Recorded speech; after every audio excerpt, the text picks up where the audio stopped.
સાંતલપુરમાં બદલાતી રાજકીય હવા, ભાજપ મજબૂત, કોંગ્રેસ નબળી, એએપીનો પગપેસારો સાંતલપુરમાં દેખાઈ રહ્યો છે. સાંતલપુર તાલુકા રાજકીય ગલ્લામાં મહત્વનું પરિવર્તન ઝીલાતું જોવા મળી રહ્યું છે. ભાજપની મજબૂત સંગઠન શક્તિ અને ગ્રામ્ય સ્તરે સતત સક્રિય કાર્યકર્તા દળને કારણે સાંતલપુર તાલુકામાં ભારતીય જનતા પાર્ટી આજે સૌથી વધુ પ્રભાવ ધરાવે છે. ભાજપના નેતાઓ વર્ષોથી વિકાસ, રાષ્ટ્રવાદ અને મજબૂત નેતૃત્વની લાઇન પર જે જનવિશ્વાસ સ્થાપ્યો છે તે કાર્યકર્તાઓને અન્ય પક્ષમાં જવા નથી દેતો અને ભાજપની વિચારધારાથી તેમનો સંબંધ સદા અડગ રહે છે. બીજી તરફ લાંબા સમયથી સાંતલપુરમાં કોંગ્રેસના અનેક જૂના કાર્યકર્તાઓ નિરાશા અનુભવી રહ્યા છે. સ્થાનિક પ્રશ્નો પર કોંગ્રેસની મૌનતા, મજબૂત વિરોધની ભૂમિકા નિભાવવામાં સતત નિષ્ફળતા અને આંતરિક મતભેદોને કારણે પરિવારવાદમાં જ સીમિત થયેલા નેતૃત્વથી કાર્યકર્તાઓનું મન ઉચટી રહ્યું છે. કોંગ્રેસના કેટલાય આગેવાનો માને છે કે હવે પક્ષ જનતાના પ્રશ્નોથી વધુ ખુરશીની લડાઈને મહત્તા આપી દીધી છે. પરિણામે સતત પાયાના આકર્ષણો ગુમાવી રહેલી કોંગ્રેસમાંથી કાર્યકર્તાઓ બહાર નીકળતા જોવા મળી રહ્યા છે. આ પરિસ્થિતિનો સીધો ફાયદો આમ આદમી પાર્ટીને મળતો દેખાઈ રહ્યો છે. સાંતલપુરમાં તાજેતરમાં 300થી વધુ લોકો એએપીમાં જોડાતા પાર્ટીને સ્થાનિક સ્તરે નવો ઉત્સાહ મળ્યો છે. ગુજરાતમાં મજબૂત અને આક્રમક વિરોધ પક્ષની ભૂમિકા ભજવતા એએપીના નેતાઓ જનતા વચ્ચે પોતાની ઉપસ્થિતિ મજબૂત બનાવી રહ્યા છે. ખાસ કરી યુવા અને કોંગ્રેસની કાર્યપદ્ધતિથી અસંતોષ ધરાવનારા કાર્યકર્તાઓ એએપીને વિકલ્પ રૂપે અપનાવી રહ્યા છે. સ્થાનિક સ્તરે લોકો માને છે કે વિરોધ માટે સક્ષમ પ્લેટફોર્મ હવે આમ આદમી પાર્ટી છે, કારણ કે તે સીધા જનહિતના મુદ્દાઓને સ્પર્શે છે અને સક્રિય રાજકીય લડત આપે છે. આ બધા રાજકીય હલચલ વચ્ચે ભાજપ હજુ પણ સૌથી મજબૂત સત્તા પક્ષ તરીકે સાંતલપુરમાં અગ્રેસર છે. કોંગ્રેસ સતત નબળી થતી જાય છે અને એએપી પોતાની જગ્યાને મજબૂત બનાવે તેવી શક્યતા વધી રહી છે. આવનારી ચૂંટણી નજીક આવે તેમ સાંતલપુર તાલુકામાં ભાજપ, કોંગ્રેસ અને આમ આદમી પાર્ટી આ ત્રણેય પક્ષો વચ્ચે રાજકીય સમીકરણ વધુ રસપ્રદ બનશે અને મતદાતાઓની પસંદગી કોના તરફ વળશે તે હવે બધા માટે કૌતૂહલનું કેન્દ્ર બન્યું છે. રિપોર્ટર નાથાલાલ ઠાકુર, વિશિષ્ટ કર્તવ્ય ન્યૂઝ, સાંતલપુર, પાટણ. એવું હોય કે પેટા ચૂંટણી જે પાર્ટીની સરકાર હોય એ પાર્ટી જીતે. આ વાત સાચી કે ખોટી? કેમ કે એની પાસે સરકાર હોય, પૈસા હોય, એનો પ્રભાવ હોય. લોભ લાલચ આપવા જેવું હોય કે તમે અમને મત દેશો તો કેનાલ બનાવી દઉં, તે બનાવી દઉં. વિપક્ષ પાસે તો શું હોય? ત્યાં એને બધી જ લોભ લાલચ આપી. મુખ્યમંત્રી પોતે ગલીએ ગલીએ પ્રચાર કરતા હતા. 10 જેટલા રાજ્ય સરકારના મંત્રીઓ ત્યાં પ્રચાર કરતા હતા. 2 કેન્દ્રીય મંત્રીઓ ત્યાં પ્રચાર કરતા હતા. 40 જેટલા કાઠિયાવાડના અને કાઠિયાવાડની આસપાસના વિસ્તારના 40 ધારાસભ્યો ત્યાં પ્રચાર કરતા હતા. 10 સાંસદો ત્યાં પ્રચાર કરતા હતા. આખા કાઠિયાવાડની એપીએમસી, તાલુકા પંચાયત, જિલ્લા પંચાયત અને નગરપાલિકામાં ચૂંટાયેલા નેતાઓ પણ ત્યાં પ્રચાર કરતા હતા. એ સિવાય આખા કાઠિયાવાડના બુટલેગરો પણ ત્યાં ભાજપના સમર્થનમાં પ્રચાર કરતા હતા. દોસ્તો, તાલુકા પંચાયતના નેતા, જિલ્લા પંચાયતના, નગરપાલિકાના, મહાનગરપાલિકાના, એપીએમસીના, પ્રદેશના, તાલુકા કેબિનેટ મંત્રી, કેન્દ્રના મંત્રી, ગૃહમંત્રી, પાણી મંત્રી, વન મંત્રી, પર્યાવરણ મંત્રી, રોડ મંત્રી, બસ મંત્રી, બધા જ ત્યાં વિસાવદરમાં ચૂંટણી પ્રચાર કરતા હતા. પણ વિસાવદરના ખેડૂતોએ નક્કી કર્યું કે કઈ વાંધો નહીં, આવો તો પાણી પાછું, પણ મત દેવાનો નથી. હવે તમને અમે ઓળખી ગયા છીએ. દોસ્તો, બહુ શરમ આવ્યા. સાગરભાઈએ સાચી વાત કરી. ત્યાં ચૂંટણીમાં એવું કર્યું કે જ્ઞાતિ વાઇઝ ચૂંટણીમાં નેતા આવે અને પોતપોતાની જ્ઞાતિને મત આપવા માટેનું કે આવું તો આપણે જોયું છે. વિસાવદરમાં ભાજપ વાળાએ એવું કર્યું કે હાખ વાઇઝ નેતા આવ્યા. આ બાજુ શું બોલે? હાખ બોલે ને ભાઈ. પટેલના ગામમાં પટેલનો નેતા જાય, ભાજપને મત આપજો એમ કેવા, એવું તો આપણે જોયું હતું. પણ એવું નહીં, વિસાવદરમાં ઇટાલિયા રહેતા હોય ત્યાં ભાજપનો ઇટાલિયા જાય, બરાબર. મકવાણા રહેતા હોય ત્યાં ભાજપના મકવાણા જાય. આવી રીતે પ્રચાર કર્યો, હાખ વાઇઝ નેતા મોકલ્યા. પણ પબ્લિક કેટલી ત્યાં હોશિયાર હશે, પબ્લિક કેટલી તાકાત વાળી હશે, એનો અંદાજો લગાવો કે 17,500 મતથી ભાજપને હરવી દીધું. 2022માં આમ આદમી પાર્ટી 7,000 મતથી જીતી હતી ત્યાં વિસાવદરમાં. પેટા ચૂંટણીમાં 17,500 મતથી જીતી ગઈ. મતદાન વધી ગયું. દોસ્તો, આ વાત મેં એટલા માટે કીધી કે જનતા ધારે ને તો ભલભલી શક્તિઓને ઘર ભેગી કરી શકે ને એવી તાકાત અહીંયા બેઠેલા એક માણસની અંદર છે. પણ આપણે ધારીએ નહીં તો દોસ્તો, આ બધા જ પ્રશ્નો મને કીધા કે જમીનો ગીરવે મુકાઈ ગઈ છે. અડધી જમીનોના હાથ બારમાં શ્રી સરકાર ચડી ગઈ છે. આ બધું જ હોવા છતાંય તે આપણો હાથ આમ ભાજપ તરફ આગળ કેવી રીતે ગાંધીનગર ફોન કરે બાપુ જભા ફાટી જાય એવો માહોલ છે સાતલપુરમાં. હવે હામાનો હવે આ ભૂલી જાજો, આવતી ચૂંટણી અહીં ના આવજો. તમારી હા અને તમારી ના એમાં તમારા જોશની નોંધ અત્યારે ગાંધીનગર થી લઈને બધી બાજુ લેવાતી છે. મીંદડા સાંભળતા હશે. અમસ્તા તમારી વાત નહીં સાંભળે, આજ સાંભળે છે. એટલે હું પૂછવા આવ્યો છું કે ભાઈ સાંતલપુરમાં વિસાવદર વાળી થશે? સાંતલપુરમાં વિસાવદર વાળી થશે? મીંદડા ફોન કરી દેશે બાપુ માહોલ બગડ્યો છે, હવે મજા નહીં આવે. ફોન થઈ જાય તરત. દોસ્તો, તમારા આશીર્વાદની આમ આદમી પાર્ટીને જરૂર છે. મેં ઘણી વાત કરી, પણ છેલ્લે એક મહત્વની વાત હું તમને કહેતો જાઉં. ભારતમાલાના કારણે ખેતરોમાં પાણી ભરાઈ જાય છે કે કચ્છમાંથી કેનાલ આવી છે પણ માઇનોર કેનાલ નથી. સહકારી મંડળીમાં કૌભાંડો થઈ ગયા છે. ભાજપના લોકો દારૂ વેચી રહ્યા છે, બેફામ થઈ ગયા છે. મામલતદાર ઓફિસમાં એજન્ટો બેસે છે. સાતલપુરમાં બસ સ્ટેન્ડ નથી, અહીંયા કોલેજ નથી, અહીંયા આ નથી. એવડું લાંબુ લિસ્ટ મને અહીંયા મળ્યું. અને આ લિસ્ટ તમારા વિસ્તારનું જ છે ને દોસ્તો? હું તમને એમ કહેવા હોય, માવતરની જવાબદારી હું ટેકો આપવાની કે રોજ જાગીને ધમકાવાની? સરકાર માય બાપ કહેવાય. નાનો માણસ, લાચાર માણસ, ગરીબ માણસ થાકે, દુખી થાય, કંઈક એનાથી એને કંઈક પીડા થાય તો કોની પાસે જાય? સરકાર પાસે જાય કે મને ન્યાય આપો. અહીંયા તો ન્યાયના નામે ધક્કા છે. ગ્રામ પંચાયતમાં જાઓ કે મામલતદારમાં જાઓ કે ટીડીઓમાં જાઓ કે વન વિભાગમાં જાઓ કે કોઈ પણ સરકારી કચેરીમાં જાઓ, જાણે કે એ લોકો આપણને ધમકાવવા માટે જ બેસાડ્યા હોય ને એવું વર્તન કરે છે. મારી વાત સાચી છે કે ખોટી? 4-5 જણાએ સાચી કીધું એનો ખૂબ ખૂબ આભાર. આમાં શું થાય? આ સાતલપુર ગામમાં આપણે બેઠા છે, સાંભળજો. મેં હમણાં એમ પૂછ્યું કે વાત સાચી કે ખોટી, તો 3 જણાએ કીધું સાચી ભાઈ. હવે બાકી ના સાંભળ્યું. હવે રેકોર્ડિંગ થાય છે ચારે બાજુ. આ રેકોર્ડિંગ ભાજપ વાળા હંતાઈને સાંભળતા હશે. હંતાન ઘરે બેઠા બેઠા સાંભળતા હશે. પહેલા તો એને કેમેરામાં અહીંયા તો આવી કે નહીં, કેમ કે આ તો ઈમાનદાર માણસ હોય જાય બે કે બાકીનાને થાય તાપ લાગે. અહીં થોડું બેહાય. આ તો પવિત્ર સભા છે. અહીં રાક્ષસ નું આવી કે અહીંયા સીધો માણસ હોય બે કે.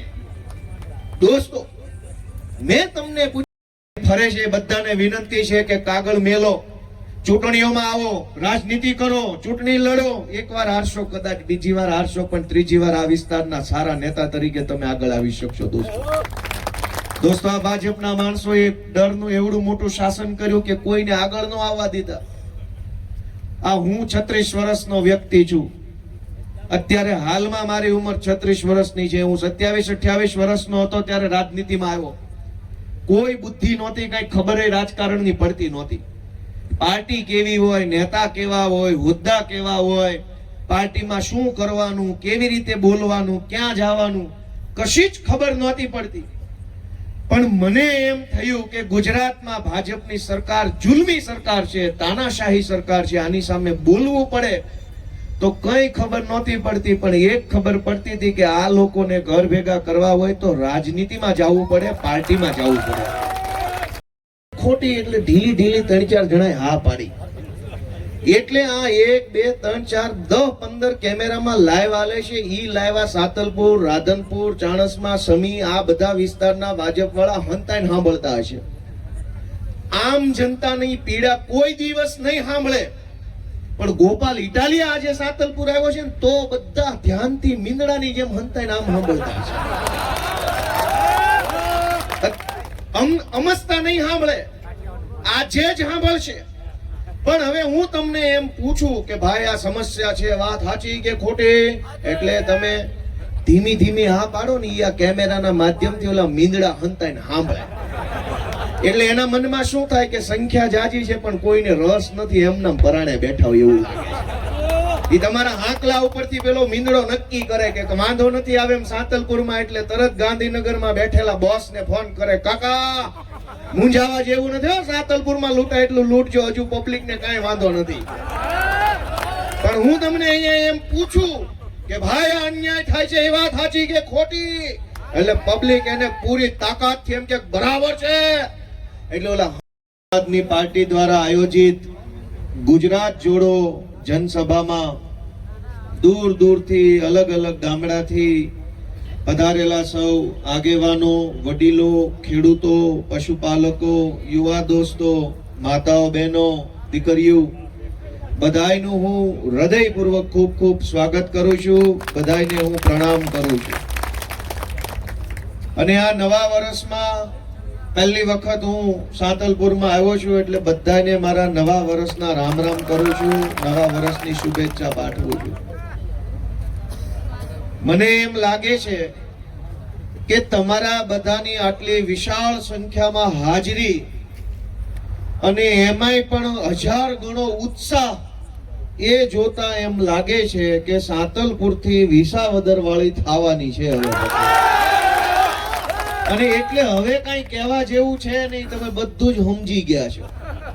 તમે સમજી ગયા છો, તમે જાગી ગયા છો, તમને ખબર પડી ગઈ છે કે શું કરવાનું છે, એટલે જ તો આટલી મોટી સંખ્યામાં બધા અહીંયા બેઠા છો. એટલે હવે આમ કઈ કહેવા જેવું રહ્યું નથી. હવે તો ચૂંટણી આવે એની રાહ જોવાની છે ભાઈ, કે કે દિવસે આવે. દોસ્તો, આપણી વચ્ચે આપણા આગેવાન ભાઈ શ્રી સાગરભાઈ રબારી, આપણા આગેવાન શ્રી બિપિનભાઈ ગામેતી, પાટણ જિલ્લાના પ્રમુખ માનની શ્રી પ્રભાતસિંહ, અમારા કચ્છના પ્રમુખ કાયનાથબેન અને અન્ય બધા આગેવાન શ્રીઓ. મિત્રો, આ બધા જેના મેં નામ લીધા એમાં અમારા ઈશુદાનભાઈ કે અમારા રાજુભાઈ કરપડા કે સાગરભાઈ રબારી કે ગોપાલભાઈ કે ચૈતરભાઈ વસાવા કે હેમંતભાઈ ખવા, આ બધા છે કોણ? આ બધા કોણ છે? શા માટે અહીંયા આવ્યા છે રાજનીતિમાં એ વિચારવાનું છે. હું કે ઈશુદાનભાઈ કે ચૈતરભાઈ કે સાગરભાઈ ના ખાનદાનમાં કોઈ ગ્રામ પંચાયતનો સરપંચ અમારા પેઢીઓમાં કોઈ નથી બન્યું. અમારી પેઢીઓમાં કોઈ ગ્રામ પંચાયતના સભ્ય નથી બન્યા. તો અમે આ છે ને નવા નવા રાજકારણમાં આવ્યા. શા માટે આવ્યા? કોના કહેવાથી આવ્યા? અહીંયા આવીને શું કરવાના છે? એ વાતની નોંધ આજે આ સાંતલપુરની સભામાંથી, આજુબાજુમાંથી આવેલા ગામના લોકોએ લેવાની છે કે આ છોકરા આવ્યા ક્યાંથી.